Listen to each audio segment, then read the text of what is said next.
Good morning friends. बहुत लंबे इंतज़ार और अनसर्टेनिटी के बीच जेई के एग्ज़ाम ले जा रहे हैं। मेरी तरफ से आप सभी को बहुत बहुत शुभकामनाएं हैं और आशीर्वाद।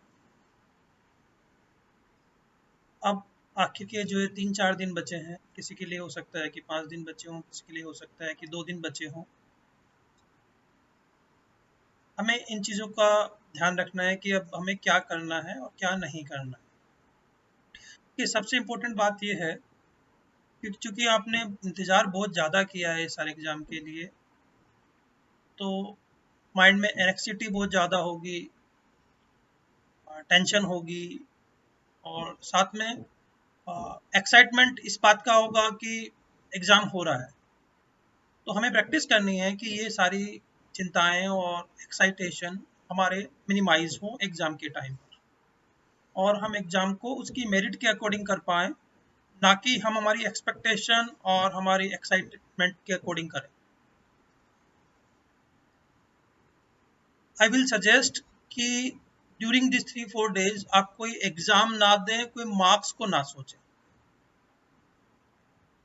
क्योंकि अगर आप एग्ज़ाम देंगे, मार्क्स देखेंगे तो आपको अगेन अपनी डीमेरिट्स दिखाई देंगी। उससे आपको एग्ज़ाम में अननेसेसरी का प्रेशर क्रिएट होगा। इस वक्त कंसंट्रेट करें खाली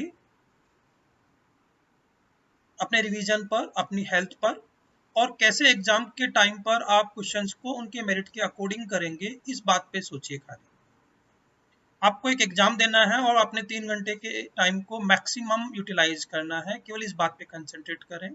एग्ज़ाम के टाइम पर आपके अंदर कोई भी एक्सपेक्टेशन मार्क्स को लेकर ना क्रिएट हो, या कोई क्वेश्चन नहीं कर पा रहे हैं तो किसी तरह की कोई हेडक ना क्रिएट हो, चिंता ना क्रिएट हो, इस बात पे कंसंट्रेट ज़्यादा करना है। अगर आप लोग चाहें तो अपना बेसिक रिवीजन करते रहें, एनसीईआरटी पढ़ते रहें, क्योंकि अभी 3-4 दिन करना आसान रहेगा।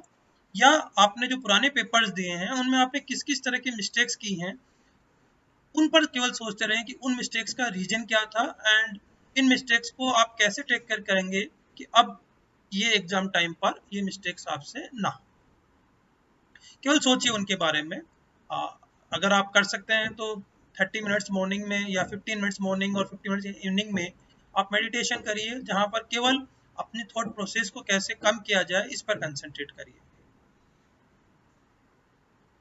ड्यूरिंग एग्जाम मैथमेटिक्स पेपर में ज़्यादा टाइम लगता है। आई विल सजेस्ट कि आप फिजिक्स या केमिस्ट्री पेपर को पहले अटेम्प्ट करें, जो भी आपको ठीक लगता है। केमिस्ट्री पेपर में हम एक मिस्टेक करते हैं कि अननेसेसरी इसमें बहुत ज़्यादा टाइम सेव करने की कोशिश करते हैं, और बहुत सारी बेसिक बातों को कई बार हम पढ़ने में नेग्लेक्ट कर देते हैं। ये आपने जब बहुत सारे पेपर अभी प्रैक्टिस किए हैं तब भी देखा होगा। या हम कोई कैलकुलेशन एरर कर जाते हैं हड़बड़ी में। तो केमिस्ट्री में आप क्वेश्चंस करते रहिए, हड़बड़ी मत दिखाइए। आपको मैक्सिमम 35 से 40 मिनट्स लगने वाले हैं, उसको आप 25 मिनट्स मत बनाइए, आप दीजिए उसको 35-40 मिनट्स।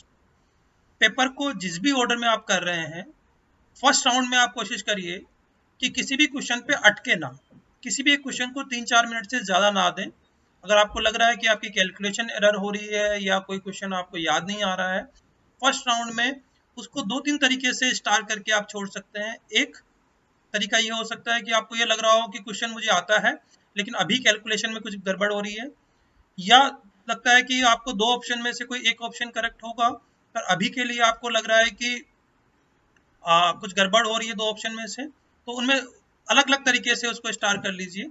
जहां पर आपको लग रहा है कि 2 ऑप्शन में से कोई एक करेक्ट है, जो आपके फर्स्ट इंस्टेंट में आपके माइंड में आ रहा है, उसको भी टिक मार्क कर लीजिए पेपर में ही। या आप सोच लीजिए कि ये मुझे फर्स्ट इंस्टेंट में आंसर आया था, क्योंकि पेपर नहीं ऑनलाइन है तो टिक मार्क आप नहीं कर पाएंगे, लेकिन रिमाइंडर फॉर्म में आप उसको छोड़ सकते हैं। तो फर्स्ट राउंड में आप वो सारे क्वेश्चन कर लीजिए जो आपको इजीली कैलकुलेशन में हो जा रहे हैं या समझ में आ रहे हैं। तो लगभग 2 घंटे में आपको एक राउंड ऑफ पेपर हो जाएगा। उसके बाद में नेक्स्ट में उन क्वेश्चंस को टाइम दीजिए जो क्वेश्चन आपको आते थे और जिसमें कैलकुलेशन में टाइम लग रहा था, उन क्वेश्चंस को सॉल्व कर लीजिए। थर्ड राउंड में आप उन क्वेश्चंस को सॉल्व करिए जहां पर आपको लग रहा था कि 50% आप कर सकते हैं, मतलब तो आपको 4 में से 2 ऑप्शन में कुछ हो रहा है, अगर आपके माइंड में एक सही आंसर आ रहा है तो ठीक है, otherwise you can attempt that those questions जो आपको फर्स्ट इंस्टेंट में आपके माइंड में था, वो सोचकर आप उसको कर सकते हैं। तो जहां पर आपको गैस वर्क करना है वो उन्हीं क्वेश्चंस में गैस वर्क करिए जहां पर आप 50% श्योर हैं। जहां पर आप कुछ भी श्योरिटी नहीं है उन क्वेश्चंस में गैस मार्क मत करिए। जेई मेन का पेपर आसान होता है, आप में से बहुत सारे लोग हो सकता है कि कंप्लीट पेपर कर जाएं, लेकिन हड़बड़ी ना करें क्वेश्चंस में, और जिस क्वेश्चन में कुछ भी नहीं आता है तो there is no other option, आप उस क्वेश्चन को छोड़िए। ये पेपर थोड़ा सा हाई स्कोरिंग हो सकता है एज कम्पेयर टू जनवरी टेस्ट, क्योंकि अब बहुत सारे लोगों ने बहुत सारा रिविजन किया है, तो अननेसरी बहुत सारा क्वेश्चन को छोड़ना भी नहीं है हमको। तो बाकी अगर आप पेशेंस से करेंगे तो 3 घंटे में पूरा पेपर हो जाता है। पेशेंस इज द की, और कूल रहिए, काम रहिए, ये की है मार्क्स को अच्छा अचीव करने के लिए।